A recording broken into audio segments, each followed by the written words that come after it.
Tuinen is an associate professor of philosophy at Erasmus University of Rotterdam. His latest books are The Philosophy of Mannerism from Aesthetics to Modal Metaphysics, 2022, and the most recent book is The Dialectic of Ressentiment, Pedagogy of the Concept, 2023. So thank you very much, Sjoerd, for having accepted this interview. My first question is that after mannerism, what brought you to this book, to this project? Well, first of all, thanks for having me. Obviously, there is no link between the two books,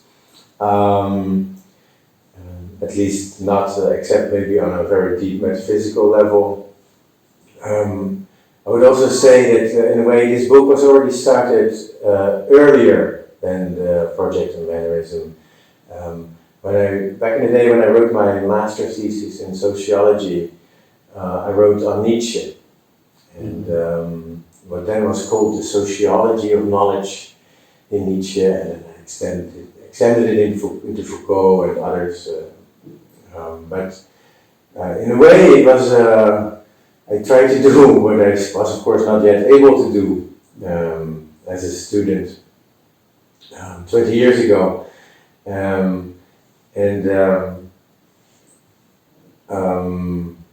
I returned to Nietzsche in a way, not in the sense of wanting to write a book on Nietzsche, but rather to write a book about my fascination with this weird concept of ressentiment, which of course has become increasingly popular in recent years. So when I started telling people, like, I'm going to write a book about this was about 2008, 9, I already said, oh yeah, this is extremely topical, you need to hurry up. And now is the time for a book on ressentiment. And then I already felt that, I don't know, this concept is already very old, I'm not so sure. Of course, this had to do with the rise of populism in Western Europe. And this is also the time of the war on terrorism, so the discourse on especially Muslim fundamentalism. These sorts of things, they were kind of related almost in a very natural way to ressentiment for most people.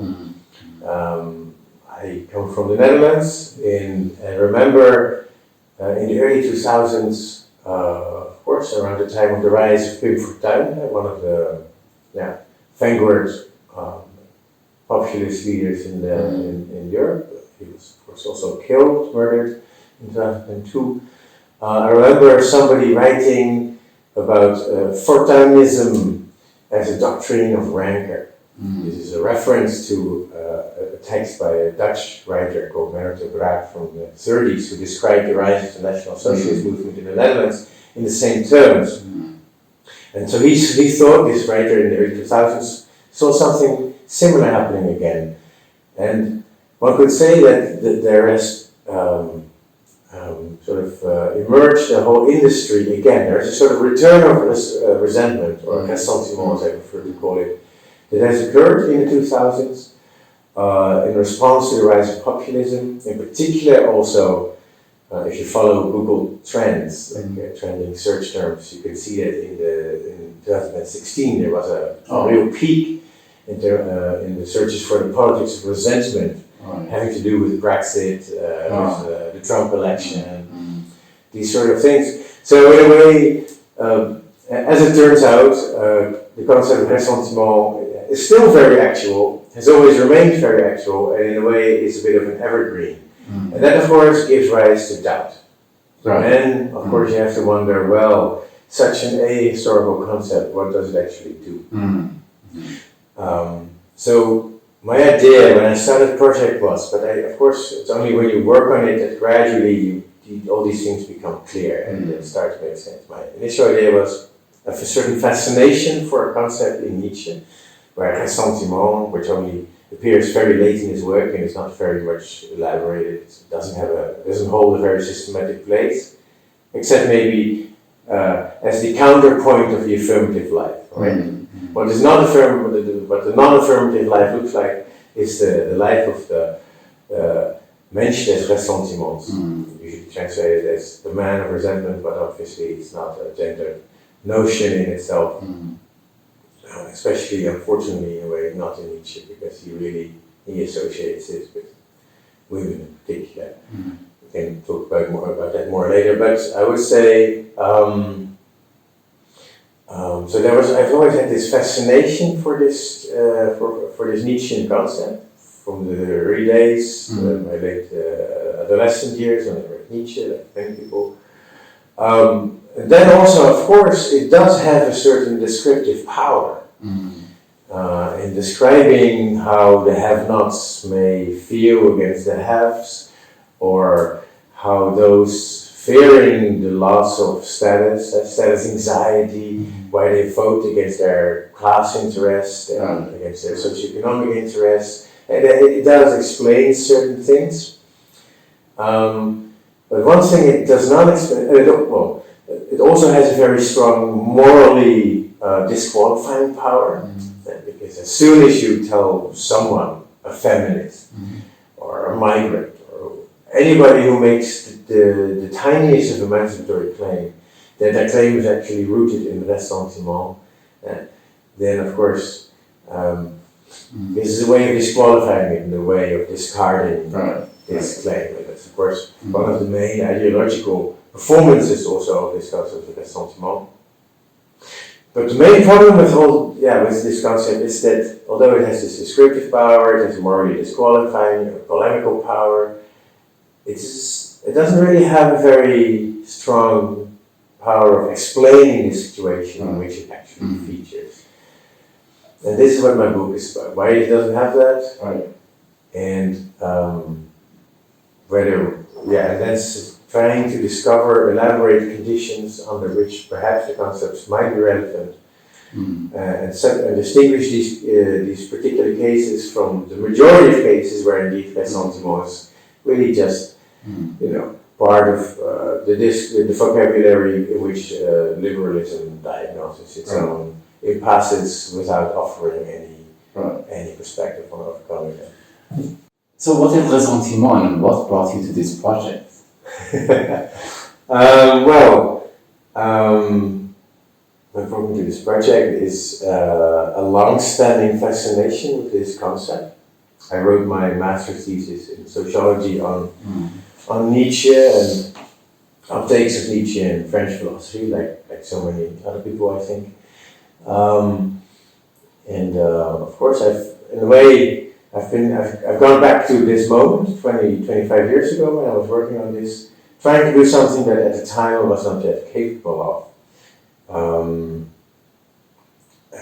That is, elaborate a critical take on this concept that already exerted a certain fascination on me 25 years ago, this concept of ressentiment, which Nietzsche only develops very late in his work, as sort of the counterpoint of the affirmative life, which is like the great question of his work. At the time when I was working on Nietzsche,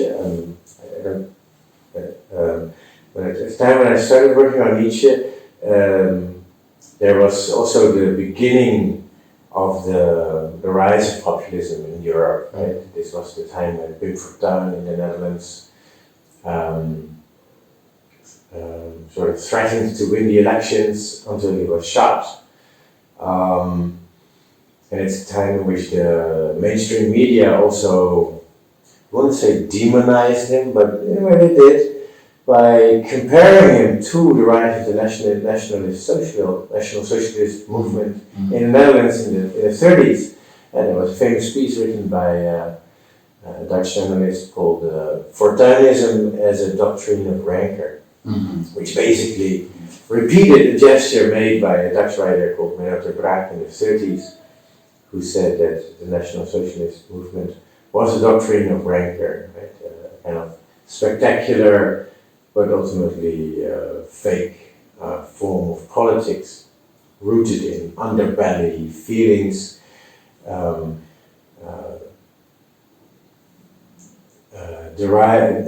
need of a very strong enemy figure, not in order to annihilate the enemy, but just in order to legitimate one's own kind of position as a victim and so on.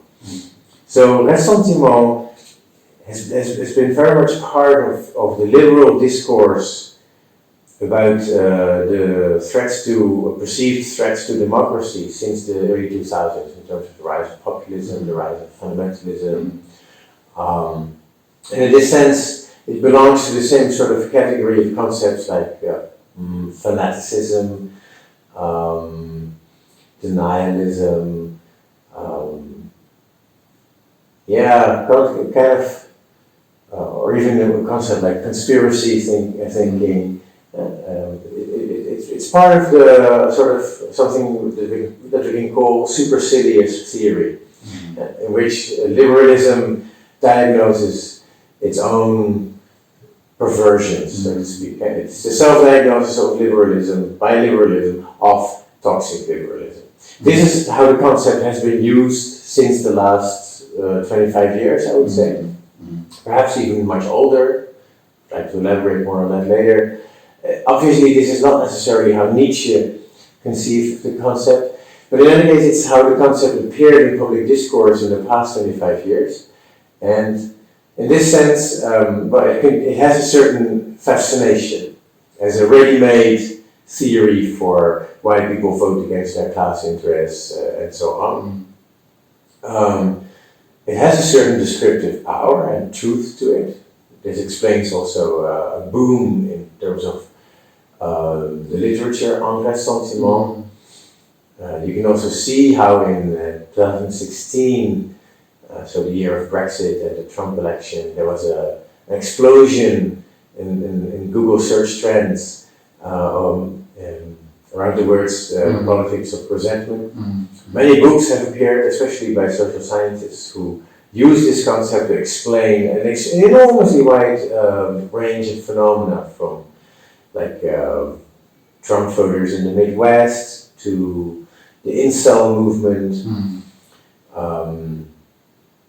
to explaining kind of why there are so many people in the global winner-take-all society who will not easily be appeased now that they are all exposed to certain Western ideals of a good life, which they are going to be aspiring to, the aspiring classes. There's a famous Indian writer, Pankaj Mishra, who wrote this book, Age of Anger.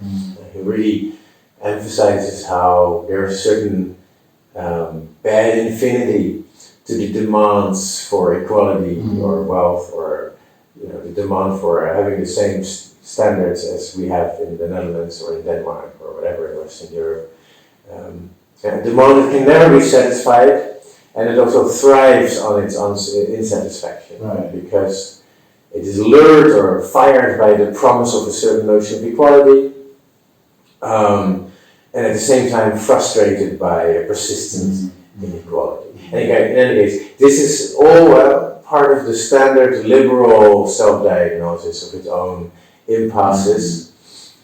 So it has an extraordinary descriptive range, I would say, the concept of ressentiment. At the same time, it contains no information about how to overcome these impasses. So it is blind in a way to its own ideological circumstances, its own ideological performances.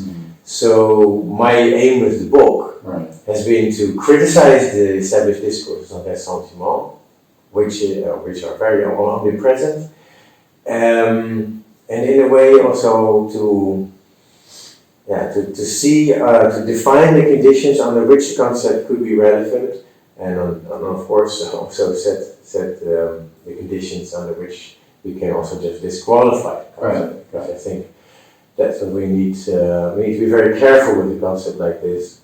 Do not take it at face value, and above all, do not become another diagnostician of ressentiment. That is somebody who sees ressentiment everywhere as a sort of catch-all explanation for what's wrong in the world.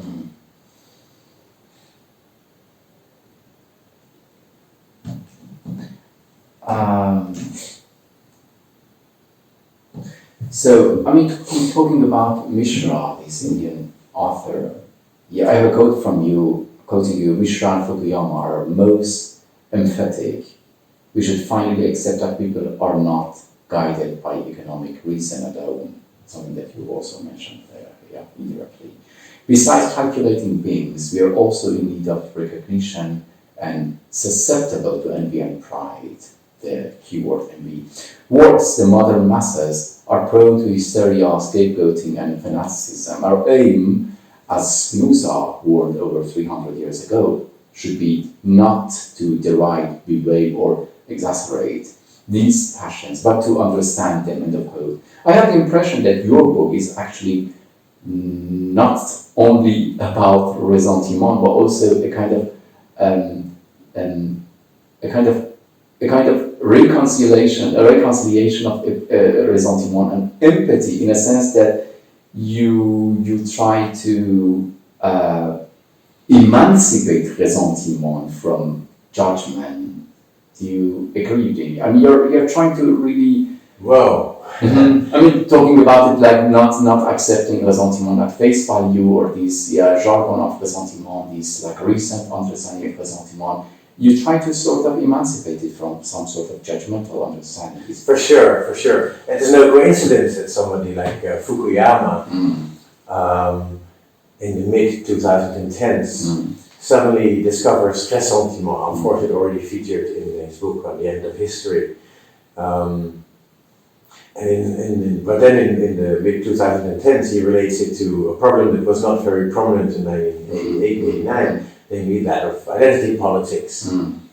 Yeah. So, of course, there is a very established discourse that says that identity politics is an articulation of ressentiment.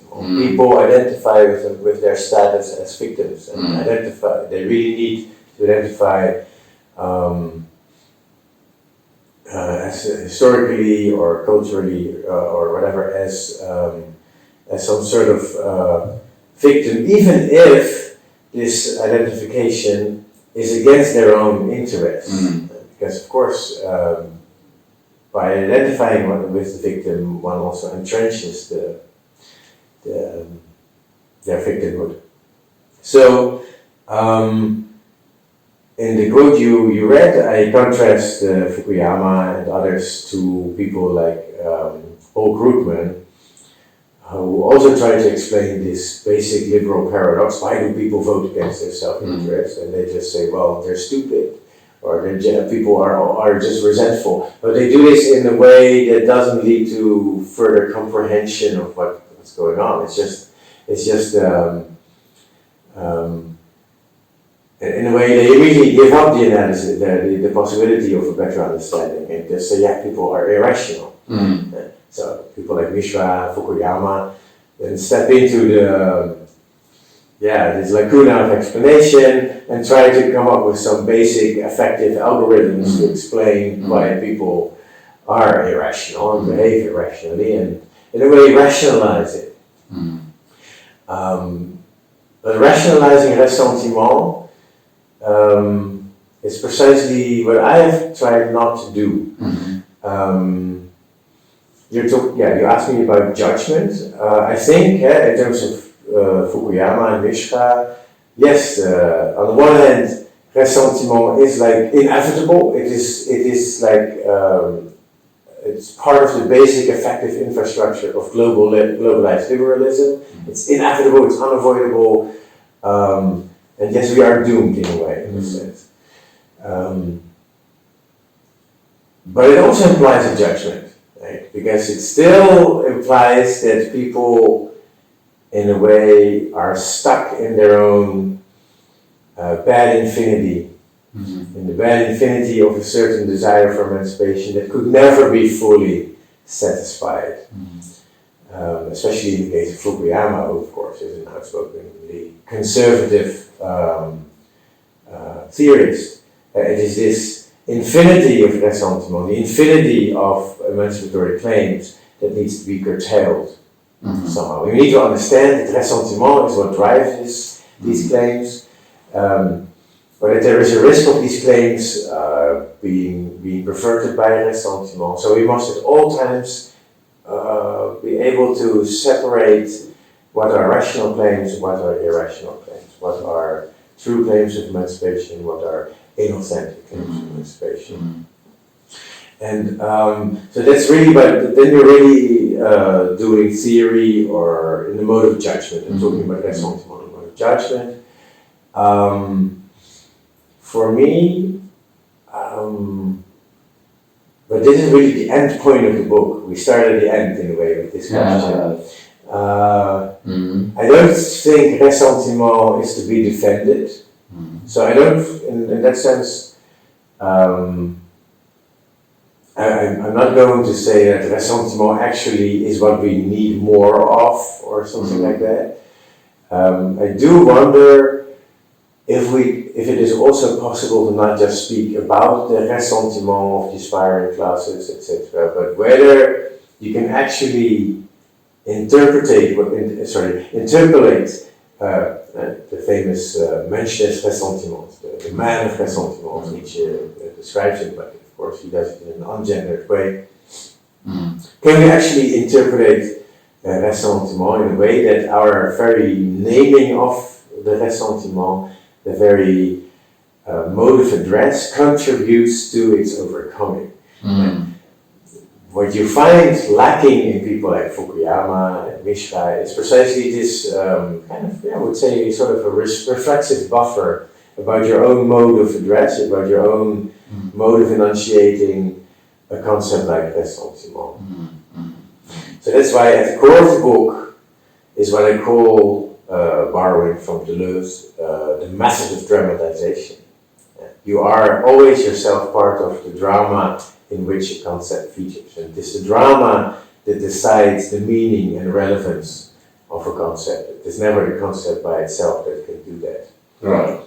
So as soon as you think that you have a concept as a ready-made and that you can use for, quick armchair political analyses, then you've already lost touch with the drama that you're nonetheless a part of. So how to resituate the concept of ressentiment, our knowledge of it, our discourses of it. And in that sense, see what are interesting modes of speaking about ressentiment and when does it become uninteresting. Right. Wonderful. Another part of the title is like pedagogy of a concept. Quoting Foucault, I have a sentence: every psychology is a pedagogy. All decipherment is a therapeutics. You cannot know without transforming. Yes. End of quote. Well, when Foucault says that, he said, sorry. Transforming is a key word here in relation to pedagogy. Yeah. Is it so also, it also applies, does it also apply to pedagogy of ressentiment? Especially talking about the drama of ressentiment. There are many ways of doing pedagogy, and what Foucault talks about is that you cannot talk psychologically without psychologizing the people you talk about. So, psychology always traps you in psychologizing language, and that means that, the more we understand ourselves psychologically, and there is, of course, a very strong tendency of a culture of inwardness, where we really understand everything from politics and art to whatnot, or finance and capitalism in terms of psychological concepts such as greed or guilt and so on. So yes, speaking psychologically implies a certain pedagogy. But that's not at all how I use it, right? So for me, the subtitle, Pedagogy of Concept, is a clarification of the main title, The Dialectic of Ressentiment. Hegel, of course, says that philosophy is the encyclopedia of the concept. So it's about an omniscient mode of knowing that is over time acquired, and philosophy reconstructs this process through which spiritual life becomes transparent to itself. That, of course, is no longer feasible. My reference in terms of pedagogy is not Foucault, but Deleuze and Améry, who at the end of Qu'est-ce que la philosophie, their book on what is philosophy, they say, well, we are no longer in the era of the encyclopedia of the concept, we are in the era of the marketing of the concept, which is, I think, precisely what people like Mishra and Fukuyama are doing, right? You take some kind of ready-made concept, and then you explain all sorts of phenomena. Trying to sell the concept, and that leads, of course, to very banal theorizing. So Deleuze and Améry, they, I think, in a way, go back to the pragmatists who all, like Dewey, James, Whitehead, who all wrote books on pedagogy. And they say, well, actually, the task of philosophy today is the pedagogy of concept. And for me, that means to show how in the discourses on ressentiment, there are tipping points, there are thresholds where the meaning flips of the word, there are the gestures in which the concept works, they're entirely different. And so writing this book is in a way to show how that is possible and when it happens, how concepts can be reinvented,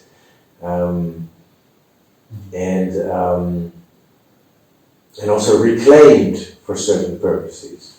So the book is structured around the basic notion that ressentiment, before it has a certain truth value or descriptive value or whatever, is first of all a polemical concept. Right. It's always the other who has ressentiment. Ressentiment is like bad breath. It's always the other, never yourself. And someone like Mishra or Fukuyama will probably deny that in the name of empathy. They will say, no, we're trying to describe objective processes in which emancipatory claims undermine themselves in a way. But of course, as you rightfully emphasized, there's actually a judgment at work here. And that's what I mean with polemics. Other authors, like Nietzsche, are much more explicit that ressentiment is a polemical concept, right? Ressentiment is what you need to stay away from. It's what is low, it's what is what belongs to what Nietzsche calls the slaves. That's their basic affective constituent. And then later, the concept is recoined again by someone like Jean Améry, Holocaust Auschwitz survivor, who actually uses it as a concept against both people like Scheler, Max Scheler, in whose, let's say, slipstream people like Fukuyama and Mishra are writing about ressentiment, and against Nietzsche. Because all these people in different ways say that ressentiment is bad, that they speak like doctors about ressentiment, whereas Améry is saying, basically identifies himself with ressentiment and says, actually no, I am the only one entitled to speak the truth about my ressentiment and draw the moral consequences. Yeah. So he reinvents the concept to such an extent that it actually becomes something positive. He says, only if you feel ressentiment, if you are somehow bound to the past, if you refuse to let bygones be bygones, then you can still have something like a moral consciousness, where a society after the war in Germany wants to move on, ask people to moderate their claims, ask people to forgive and forget. Think of the role of the Truth and Reconciliation Committee in a country like South Africa. These are, in a way, institutions that are meant to manage, channel, and eventually also either overcome, but more likely, in all likelihood, rather, to repress ressentiment. So that's what I mean. There's a certain dialectic where each mode of speaking about ressentiment, in a way, calls forth its own negation. Nietzsche's entire work, but especially the genealogy, which is subtitled A Polemic. And it's a polemic with what he calls priests. Now, priests are precisely those who see ressentiment everywhere, people like Fukuyama and Mishka, and who have a lot of interest in the truth of this diagnosis. Priests themselves are not polemic, they are, of course, aimed at peace, at specification, so their truth, in a way, is also covering up the polemical situation with which they are nonetheless apart, because what they do precisely is to disqualify emancipatory claims everywhere. So it's a more hidden form of polemic that you find there, and that already existed before Nietzsche starts writing. Nietzsche denies, Nietzsche enters in an explicit polemic with polemic with the priest, so that's why in the dialectical sequence of the book, the priest comes first. Then we get Nietzsche, who polemicizes against the priest. Then we get Améry, who polemicizes against both. And then you also have a sort of complete polemical triangle with three conceptual personae, dramatic figures, the priest, Nietzsche, and the person that I call the witness of Ressentiment. And they have a sort of a complete polemical relation.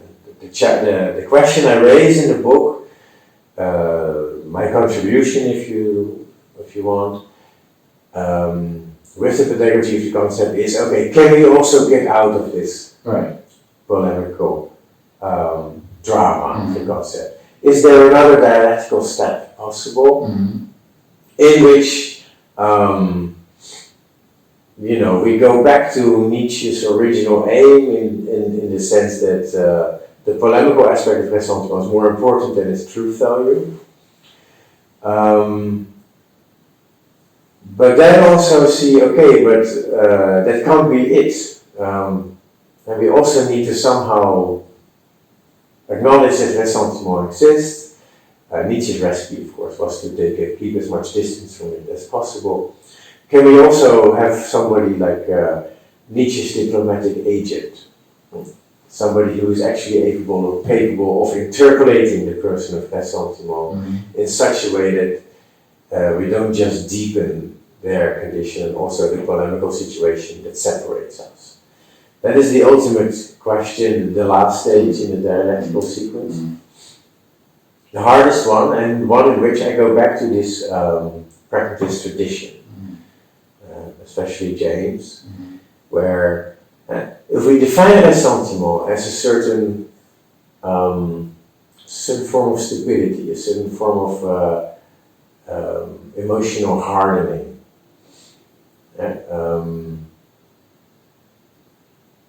in English we could say, for example, ressentiment appears, but my definition of ressentiment would be, there's many of course, and in the book I provide dozens I think, but one definition would be ressentiment is a clogging of reactive affects, such as anger, envy, or malice, as they become ensconced in feeling instead of being expressed in actions, and then articulating through moral indignation, which is of course an impotent articulation as compared to a more active response.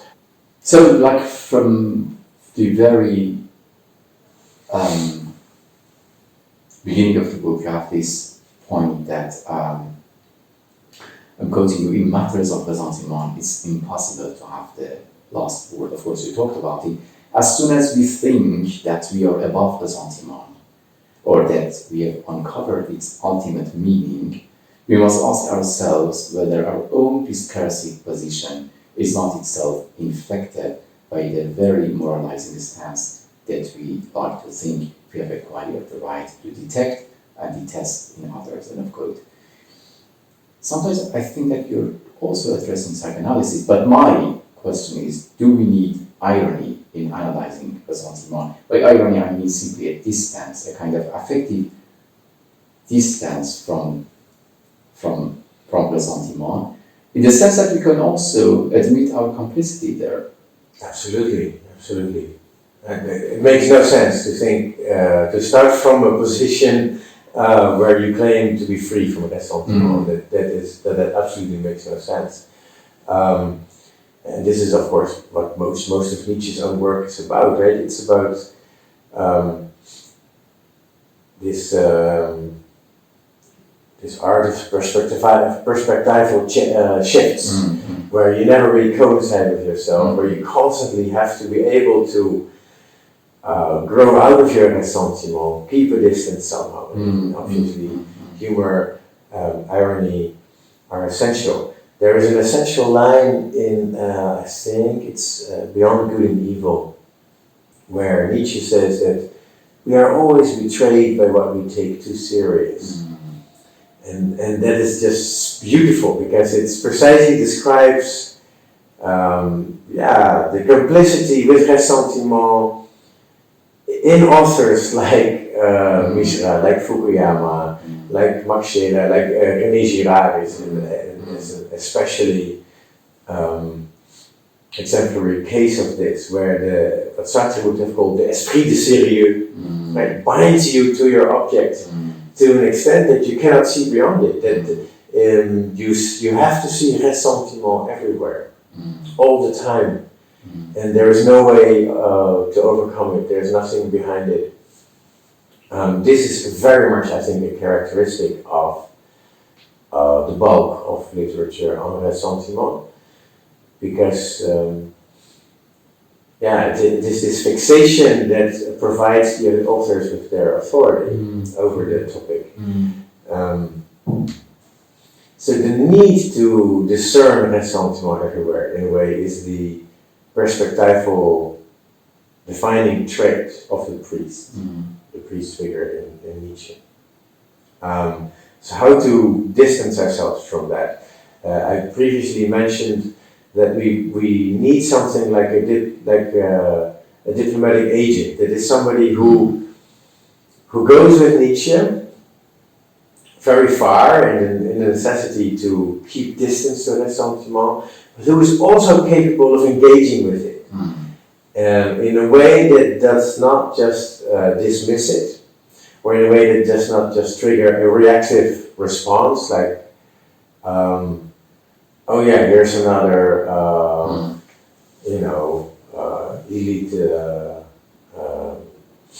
figure who is just going to call my own frustrations with the status quo and disqualify it according to their terms. But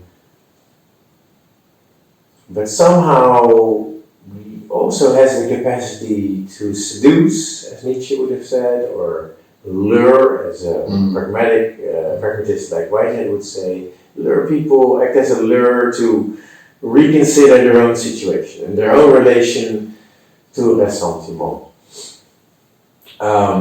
This is, of course, extremely hard. And Nietzsche is very cavalier about it. He says, when I have an issue with somebody, I don't hate them, I send them a pot of jam. And Nietzsche, of course, was full of ressentiment, but especially according to his own definition, where it is a feeling of revenge that articulates it, that turns inwards and gets fixated in a form of impotence, and then seeks compensation in moral indignation. The latter part, Nietzsche maybe did differently, but the sense of impotence, of course, is essential. But isn't the ultimate, sorry to interrupt you, the ultimate pragmatic goal of emancipating ressentiment in that scenario, in the scenario of diplomat's intervention, finally transforming ressentiment to anger? I mean, no. So I understand the question, but that is precisely where I think we need to be super wary. It is the liberal discourse that wants to emancipate ressentiment, and always to sanitize it, of course, to say, well, as long as it translates into rational, moderate anger or resentment, as the Scottish enlighteners said, Adam Smith, Joseph Butler, resentment is kind of the legitimate form of ressentiment, the socially acceptable phase, because without resentment, you also cannot have a society. You can't just have a society based on sympathy. You also need resentment whenever a slight occurs, whenever injustice takes place. You need people to stand up for their own rights and for others, and it's called indignation, but it's more or less the same effective structure. And there is a whole industry, I would say, a whole academic industry that sets itself the task of distinguishing between a rational, proportionate resentment and then warning of the slide of resentment into ressentiment. Mm-hmm. So then the task is, of course, always to bring the people of ressentiment back to reason, or try to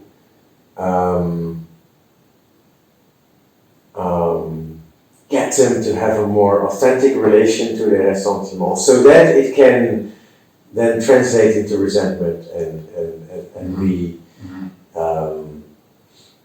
be socialized and allow them to acquire recognition. So resentment, in a way, is of course a passion for recognition, whereas ressentiment, in a way, wants to be recognized without the mutual relation with the other. So there's no mutual recognition. No, it's just I am the victim, and the other is by definition evil, because they are those who have made me into a victim, so they deserve no recognition. I can't have recognition, they don't deserve it, and that's what ressentiment says. I don't think the language of emancipation can work in relation to ressentiment. So my aim is definitely not to emancipate it. I gave you the example before of Jean Améry. Right? He in a way wants to do that to the extent that he says that, well, actually, when society wants to move on and I am stuck in the past, then we need my ressentiment in all its sickening, toxic, brewing, neurotic aspects as the other of society, to then in a dialectical relation at least make society aware that they're incomplete without me and I'm incomplete without them. So there's a certain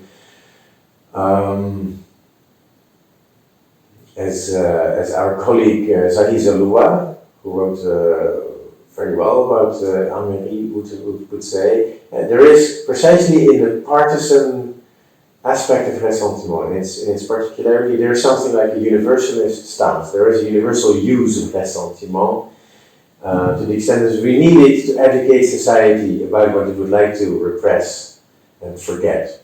Mm-hmm. So there you can say that Améry tries to ask for recognition for his ressentiment. He wants to legitimize his own ressentiment and say that in this sense he wants some kind of an emancipation as a witness, as a victim, without which universal emancipation could not be thought. So in that sense, there are people who think that ressentiment plays a role in emancipation and needs to be emancipated. I would say, though, a little bit more following Nietzsche, like ressentiment is really not something to be trusted. It doesn't want to be emancipated. Améry, in a way, thinks that he can make his own ressentiment transparent to himself and in this way make it a trustworthy moral resource. But that's precisely what it cannot be, as Nietzsche would say. The person of ressentiment,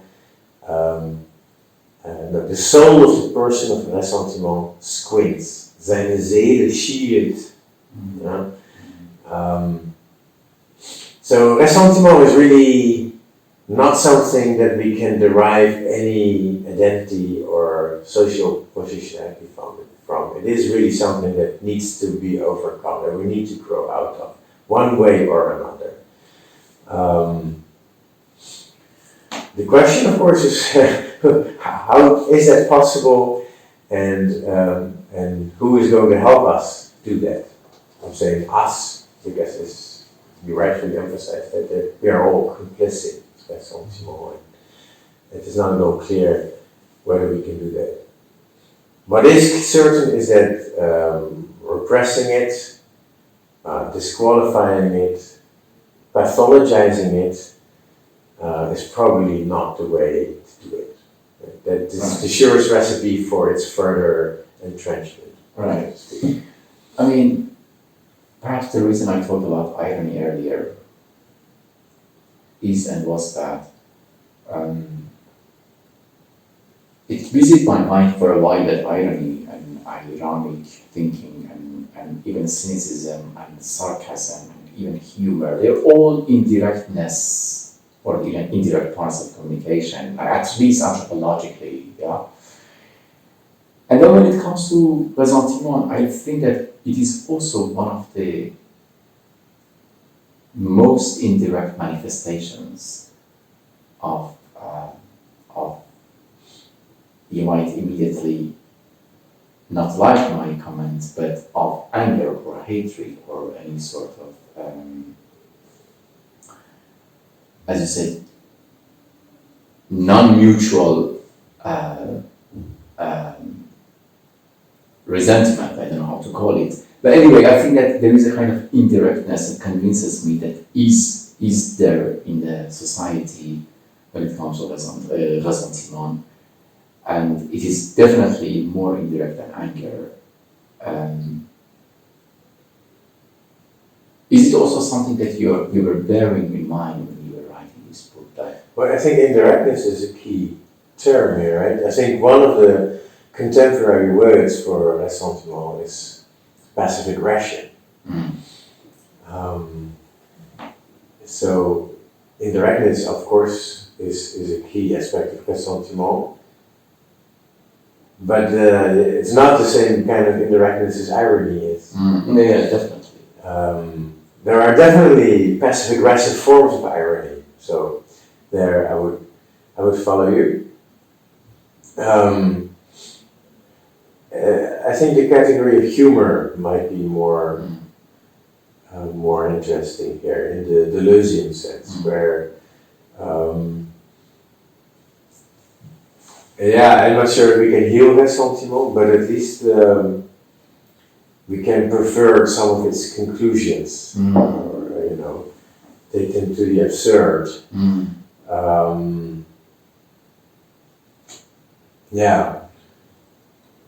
But irony, especially to the extent that it is a passive, contemplative position, is something that it might not be able to establish enough distance to ressentiment all by itself, I think. I think I understand your point, and especially I think that what convinces me there is that irony, in the end of the day, still tries to rationalize. I mean, through these steps. Yeah. And you're not looking for a rationalization of ressentiment, as you said. You're more believing. You more tend to bring ressentiment on surface and let it flow, let it go, probably. Well, in terms of rationalization, at some point, Slavoj Žižek warns for the hermeneutic temptation, where you say, well, ressentiment is typically an articulation or an emotional response, a logical emotional response to persistent socio-economic injustice, for example. So why do people vote against their class interest? Well, because they're in a situation that seems to offer no way out. So it's their own impotence. The effective ressentiment and the emotional translation of their objective socio-economic situation, so to speak. I think that's a little bit too easy. I understand there's an industry for certain types of ressentiment to find an authoritative interpretation, especially white resentment. That can count on a lot of understanding and rationalization by social scientists. This is already much less the case when we're talking about, let's say, Muslim fundamentalists, because then you get terrorism and fanaticism. You have a very different chain of connotations related to ressentiment than when it comes to white resentment. So yeah, I don't think it needs to be rationalized. I think there Nietzsche is much more interesting than the priests who constantly want to interpret it and derive their authority from its interpretation and their attempts also to redirect it. Nietzsche basically says ressentiment is a piece of animal psychology, no more. It's almost nothing. It's nothing. He says it's meaningless. He says also that in its raw state, it plays no role at the cultural level. There's nothing to interpret there. There's absolutely nothing to find in ressentiment. No explanation, nothing. For Nietzsche, and that is of course the humor, in relation to established, let's say, 19th century discourses, which all deal with public hygiene, which try to explain the new social impulses that are part of bourgeois life, right? Where, of course, bourgeois society triggers its own negation in the form of a new working class that is less equal than they are, somehow this new inequality needs to be legitimated. And the concept of ressentiment plays a key role in this place, both in terms of disqualifying emancipatory claims from the new poor, and in terms of a self-legitimation, where the bourgeoisie says, we're also slaves of the system, but at least we know that we have a ressentiment, we can see it, and thereby we already have a certain superiority over it in relation to who don't see it and who just want to change the world way beyond the means we have to do this. This is, by the way, what Jacques Rancière calls la haine de la démocratie, the hatred of democracy. He doesn't talk about the infinite desire or the excessive desire of the aspiring classes in relation to the limited means with which we can satisfy their desire. No, he talks about, with the hatred of democracy, he talks actually about liberals who think that democracy needs to somehow be protected against itself because it triggers desires that it could never satisfy. So democracy itself needs to be contained against the hatred of democracy. And that all is a discourse that has a level of seriosity that you will never find in Nietzsche. That is not at all Nietzsche's language. This already exists when Nietzsche starts writing on ressentiment. So the first thing that makes Nietzsche interesting and funny, I wouldn't say ironical, I think others are stuck in a sort of pessimistic irony, like Flaubert, like Dostoevsky, like Girard, the decadence that Nietzsche finds around him, where they talk about the ressentiment in a very funny way, but they're also stuck in it and offer no plausible perspective beyond it. The entirety of Nietzsche's project is precisely to find a new form of humor that allows you to distantiate yourself from this sort of reflexive pessimism, from the prevalent irony through which liberalism reflects on itself and its own impossibilities of still coming to of returning to the sort of the revolutionary energy that it had only half a century ago. It's really about the bourgeois revolution coming to a close without having any clue how to continue. So Nietzsche says that yes, there is ressentiment everywhere, but in a way it doesn't matter, right? What matters for Nietzsche is the way in which ressentiment requires sort of structurally or culturally hegemonic force. But then it's no longer ressentiment, it's pure state, self-undermining piece of animal psychology. Then it is already organized, aimed, and in a way also redirected and turned inward by what he calls that 2,000 years of pastoral culture, culture of the priest. So, and of course liberalism is only the secular continuation of this, and its complete lack of a future and so on. And Nietzsche's critique of last man, all of this must be seen in this light, where a sort of very developed and intricate form of ressentiment, which he calls bad consciousness, has become prevalent in Western culture. And so bad consciousness is precisely that way of seeing ressentiment everywhere without seeing any solution to it. Right. But the necessity to see it everywhere, and also kind of the bad conscience of the capitalist or the liberal who sees it also in himself, so to say, and somehow just from acknowledging it derives some kind of superiority. Right. Talking about humor, do you think that humor is a significant mechanism in transforming ressentiment, or at least in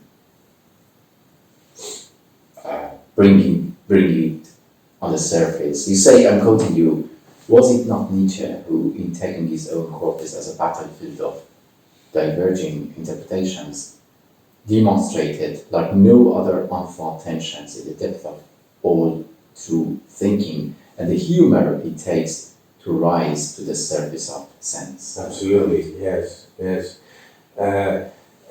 the end of the book, I refer to one of my intellectual teachers, I suppose, Isabelle Stengers, who famously replaces the traditional Western idea of the amour de la vérité, the love of truth, which of course is at the heart of pastoral thought. The amour de la vérité, the subjection to truth. With another concept called humeur de la vérité. And that's very nice, because then, of course, truth is no longer something you subject to, it's something that you can play with. Not in the relativistic sense that truth varies according to subject position. Right now, it's about, rather, as Deleuze says, perspectivism is not about the relativity of truth, but the truth of the relational. The truth of the relational means that I am, or we are manifold, but I am also manifold. And there's a whole drama at play in which forms of self-distancing can work, are at work, which have transformative effects. Stengers develops this notion of the humeur de la vérité in relation to a very funny Western philosopher, Leibniz. Right? Leibniz being somebody who, of course, writes against the background of religious wars and encounters a lot of esprit de sérieux among his interlocutors. So he has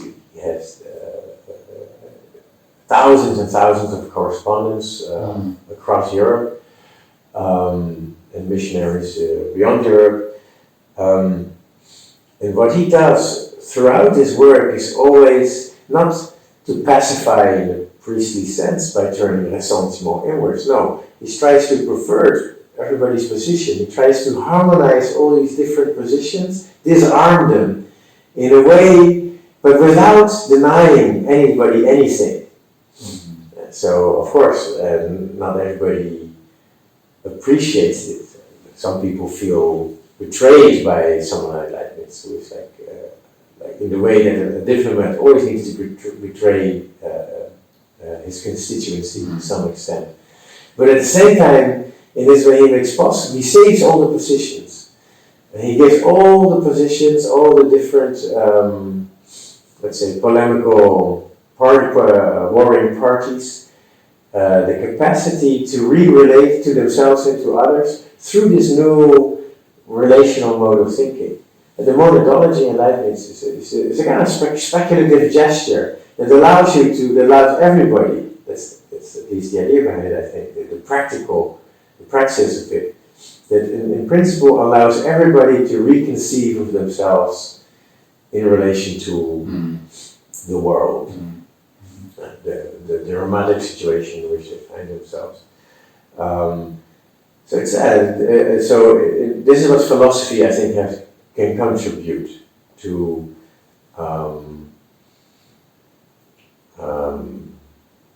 situations where the positions are very much entrenched in war with one another.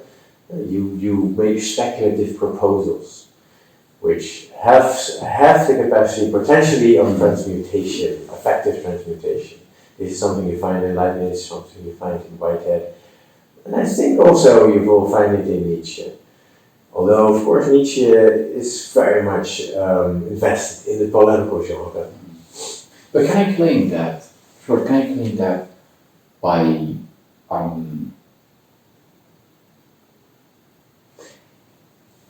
shifting from the figure of, let's go, that person of that witness, that Améry to diplomat in that regard, you're taking some distance from your laws, or you are taking some distance from intensity towards relationality, because there is some intensity in the ressentiment, in that authentic, let's say, claim.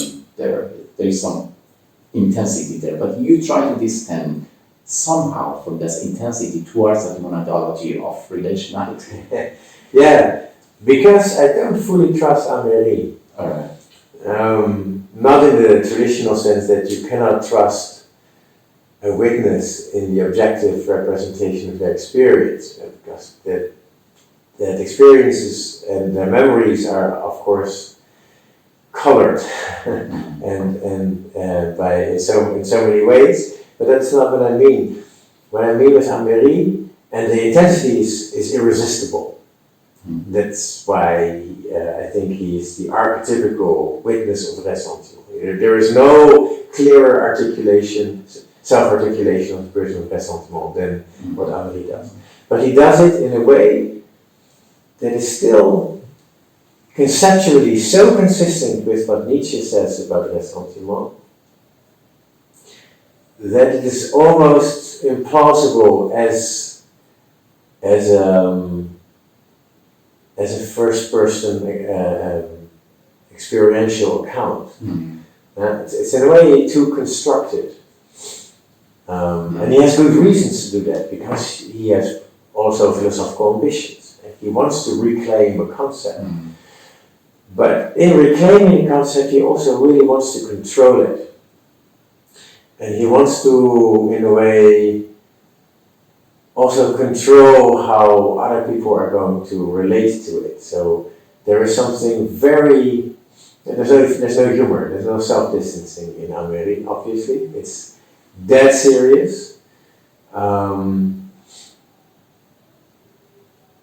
And there is no space for generosity in the sense of, okay, my position is going to actually make other people really rethink how they want to relate to me. Maybe that's of course the aim, but what's very revealing, I think, is that he always speaks about my resentments.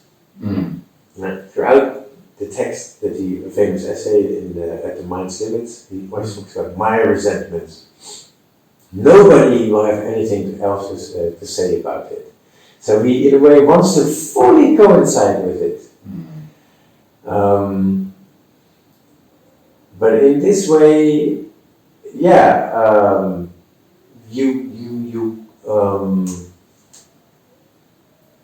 you forget that in a way you want to purify also your resentment from anything more life affirming anything that could possibly help you, take some distance from it, help you slowly, help the ressentiment become part of a process that leads somewhere else. He wants to make absolutely sure that does not happen. That makes his writing insanely intensive, but also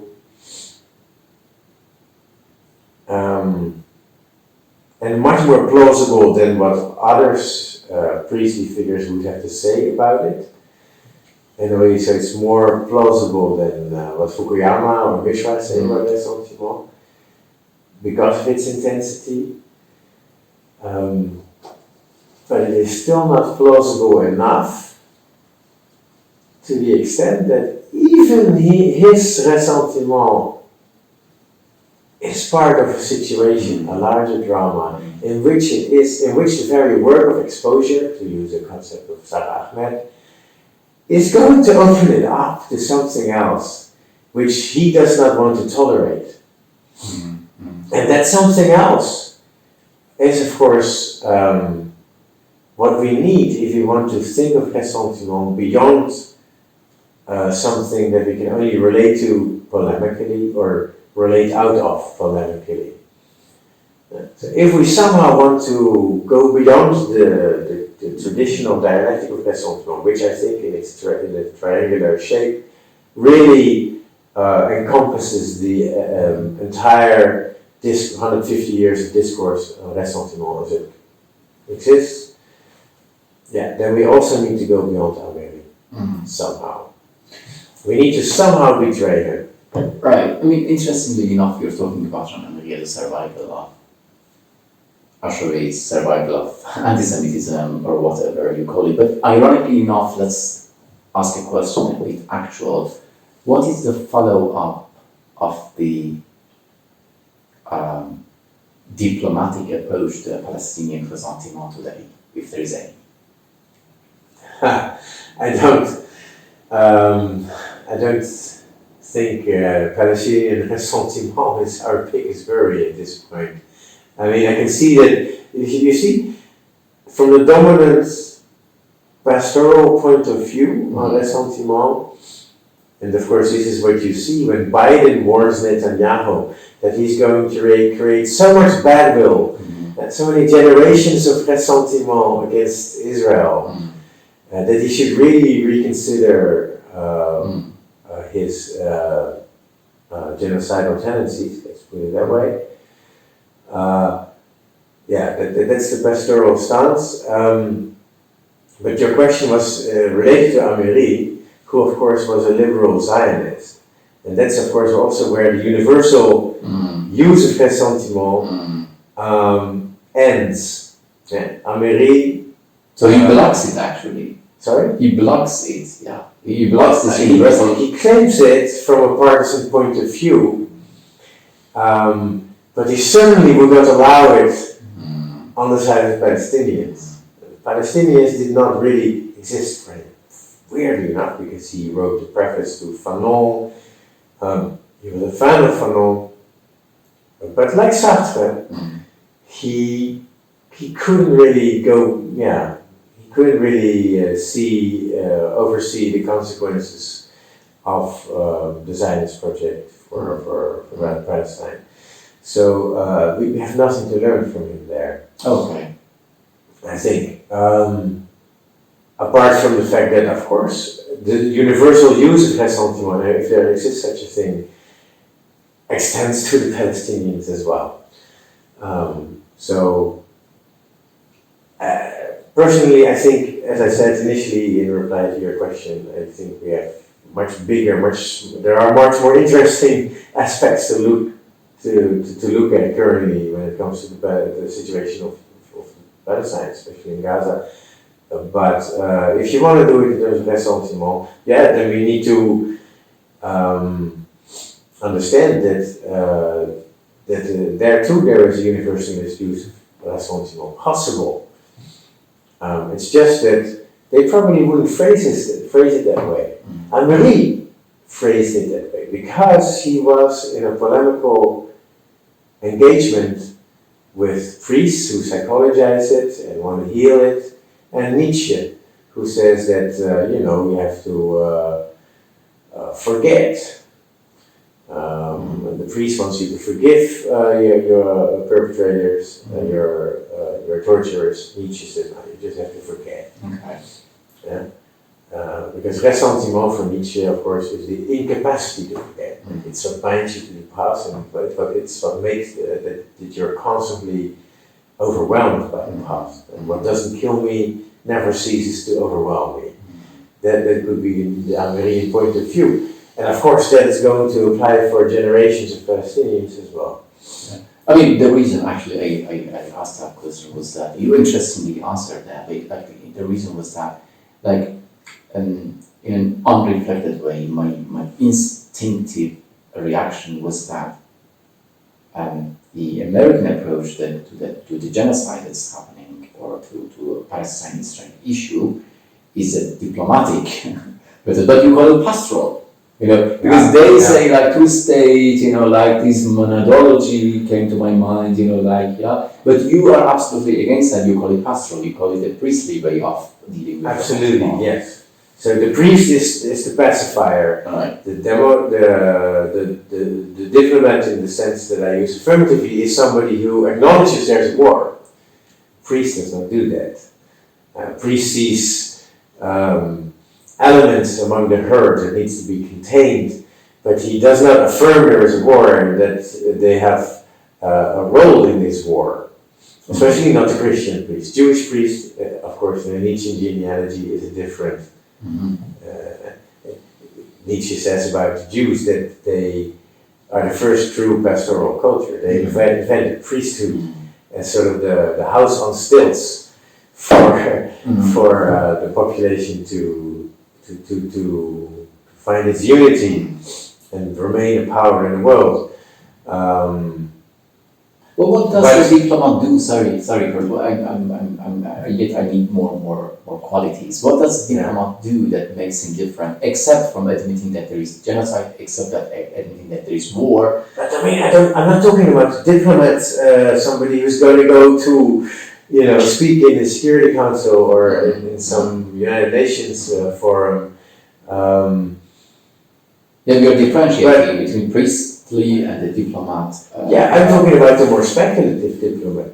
For me, I borrowed the notion of the diplomat from somebody like Stengers figure, but we'll find this in Leibniz. Somebody who is not just a representative of a certain constituency, but is also capable of betraying them in a way, and whose presence itself is sort of speculative. In this sense, opens the situation up to something else. Maybe at the beginning of our conversation, I referred to this Dutch author, Menno ter Braak, who wrote this text called National Socialism as a Doctrine of Rank. Funnily or interestingly enough, he opens his essay with a reference to a conversation he overheard, where a diplomat spoke about the National Socialist as a troepje ratés, a bunch of losers, or as Hillary Clinton would have said, a basket of deplorables. And ter Braak says, what he just said in passing, and in a sort of dismissive way, we, the priests of liberal democracy, we need to take extremely serious. Right. So the diplomat, a bunch of losers. It was just in passing. It's just funny. Troepje ratés. It sounds actually extremely funny in Dutch. It's very light. It's very, and that's actually where Nietzsche is not wrong. His polemic is not with the people of Ressentiment, it's with the priests, the esprit de sérieux. Nietzsche could also have said that. In that sense, actually, Nietzsche is already plays the role of the diplomat. All right. Ressentiment is just not very interesting. It's just not really to be taken serious in the first place. And then, of course, when there is a lot of ressentiment, and if we want to acknowledge that we do have to engage it for some reason, then of course we need to go further than Nietzsche and not do it in a pastoral manner. And then it's either we speak out of ressentiment, claim it for ourselves, that's the Améry position, or we try to continue in the diplomatic mode that we actually already find in Nietzsche. In a perspectival sense, and then we end up in a more Leibnizian or pragmatist philosophical approach. I like this quote from you. I'm reading that this dialectic method that we're just talking about now, this dialectic method also enables me to continue the drama of the philosopher and the secular priest, begun there by elaborating the perspective of two persona that Nietzsche himself did not pay a lot of attention to. First, the person of ressentiment, and second, the philosophical diplomat, whose cunning lies in the simultaneous representation and betrayal of all belligerent positions. Yeah. It is my contention that only this last persona contains a plausible perspective on ressentiment's overcoming. Yeah. Yeah, exactly. Nietzsche, of course, also has an idea of ressentiment's overcoming, but it is very arcane, heroic. Well, we could say it's based on a certain Greek notion of the agonon, play, sportsmanship. But of course, all these notions today in the liberal context mean something very different than in the Greek context, and therefore, not super interesting. So, indeed, I think it's my task has been to work my way through all these different positions, to really identify with all of them. And to totally situate myself in this polemical triangle, and then in an immanent way try to see if in this, let's say, polemical consistency, we can achieve a little bit more coherence, where it starts making a little bit less sense to call out ressentiment on the other, where it also starts to make a little bit less sense to want to identify with one's own ressentiment, and where it starts a little bit less sense to just discern it everywhere and do everything with ressentiment in the first place. To deactivate all these traditional positions, and in this way find a more playful way, a relation to the concept of ressentiment, and its various phenomenal manifestations. Right. That has really been the aim of the book. And you prefer Leipzig, Leibniz, you prefer Leipzig, worse. Leibniz to Berlin, prefer Leibniz to Hegel and Nietzsche. I've written here, what does it look like in practice? Quoting you, this constraint gives Leibniz a practical edge over Nietzsche and Hegel, as it means neither shocking common sense, which was also associated to your older project, talking about sense, common sense, and reason, nor subsuming it under a more universal abstraction, but calling on the freedom of all the interlocutors to evolve and reinvent themselves. I found it interesting, but how does this constraint hold up in practice? Poorly, generally. No, but I mean, you're putting a lot of emphasis on the last chapter, which I tried to go beyond. That's when all the, let's say, archaeology, the whole archaeology of the discourse of ressentiment has already taken place. And this has been the main struggle, actually, in finishing the book. Of course, everybody wants to have a ready-made recipe for how we're going to finally overcome ressentiment. Right? What is the prescription that we can give? And I don't know. And in a way, when you think of voters who have now basically made the party of Geert Wilders in the Netherlands, for example, the Freedom Party, which is basically a fascist, very right-wing party, the biggest party in the Netherlands. Do you want to set them a pot of jam, as Nietzsche said? Or should we just call them out? But calling them out, well, really only lead to a consolidation of positions. So, in that sense, I think, and ressentiment would be one way of doing it. And of course, people do this every time. There's some move to the right, there's permanent shift to the right. It's always people will always talk about this in terms of the politics of resentment. Generally, of course, not claiming a polemical relation to those they're talking about, but it is inherent in the concept. So unearthing that is already part of the diplomatic gesture. In a way. Showing that you're part of a polemic is absolutely a first start for this, a prerequisite. So that is already definitely, I think, something that can and must be done, and people must constantly be reminded of.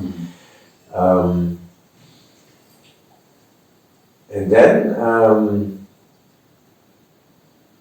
I mean, in the case of Leibniz, it ended very poorly, right? People just didn't trust him in the end. They made all their perspectives relative. He de-absolutized everybody's point of view. So once people realize that, they start distrusting you.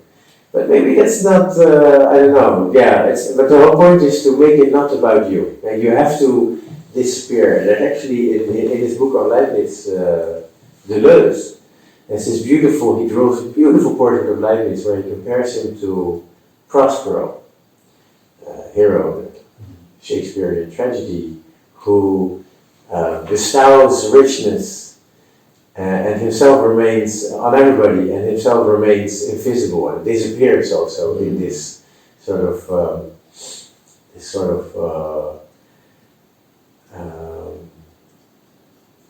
let's say, situation that has somehow changed tonality, that has somehow been transformed without in a way that is different for everybody.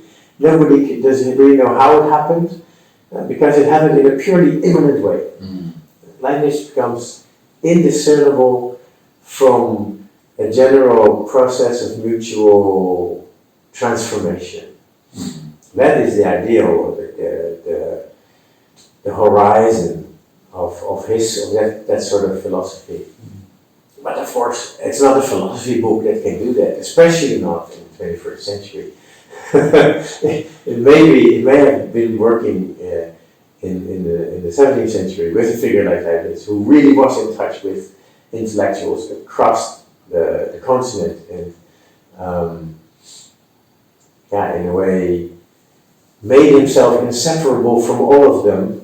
And in this way, put everything in relation, made the intellectual world more coherent by himself becoming indiscernible from everybody else. It's a weird mimetic procedure, which allows for a more playful relation to all these people and the way they relate to each other.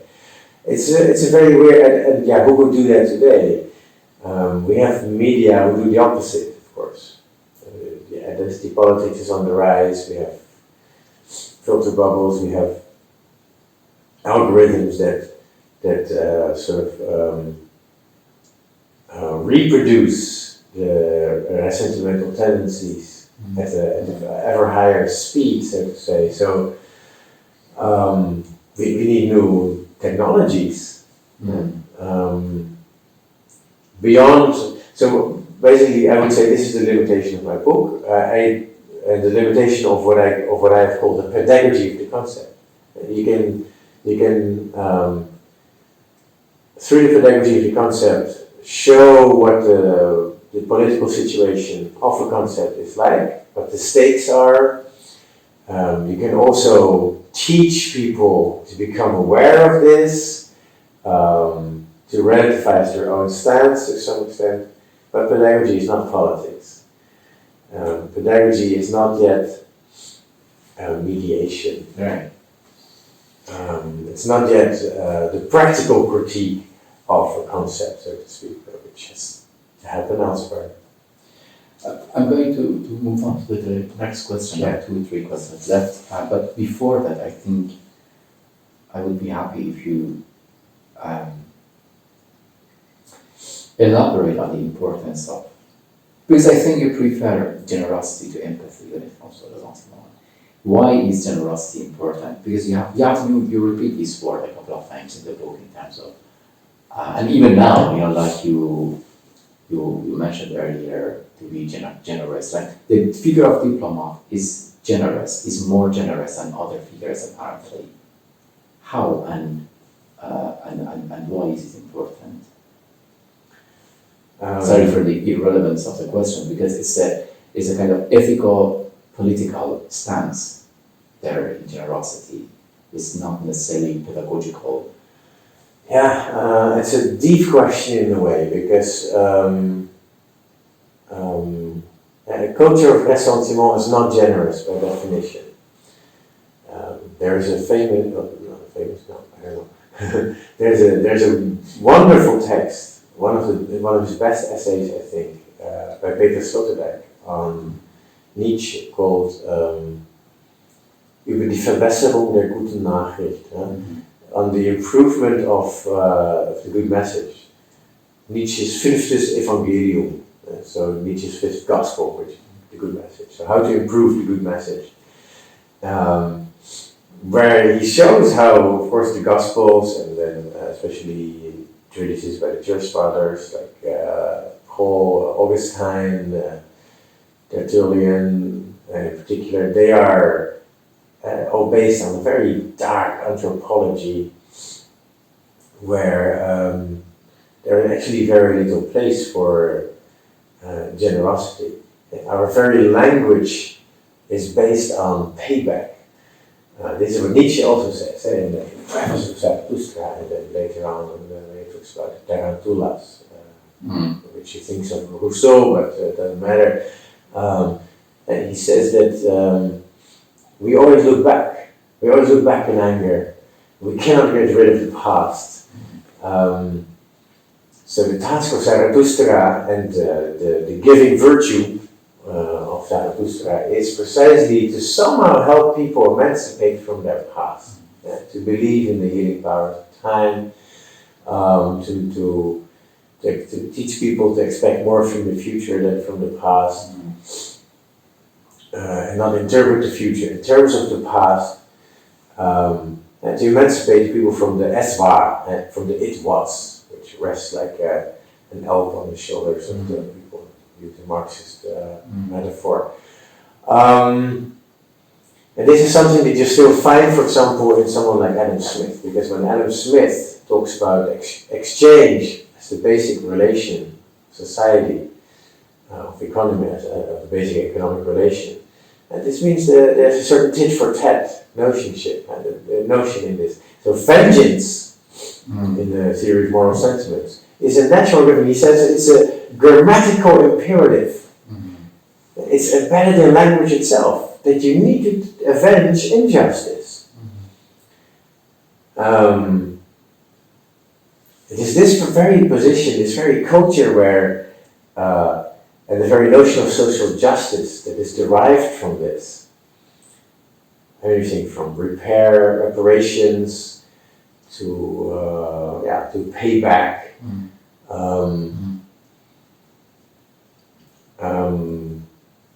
That Nietzsche wants to heal us from, so to speak. And this is interesting. It is actually something that connects Nietzsche and Marx, for example. You will not find the notion of social justice in Marx. If when it features it, he criticizes it, for example, in the critique of the Gotha program. Justice can only be defined in terms of established values of a situation that already, of a social system that already exists. Whereas, of course, true justice is something that still needs to be invented, that will only appear out of the revolutionary scenario, where something really new appears, something that's irreducible to the past. So Nietzsche and Marx are very modernist in this regard. It's really where they find themselves. So generosity. And the text where I refer to Sloterdijk is that, well, he sees Nietzsche a new kind of apostle, right? Where he is an apostle that teaches us to overcome the burden of ressentiment, the debts that bind us to the past, that always need to be repaid.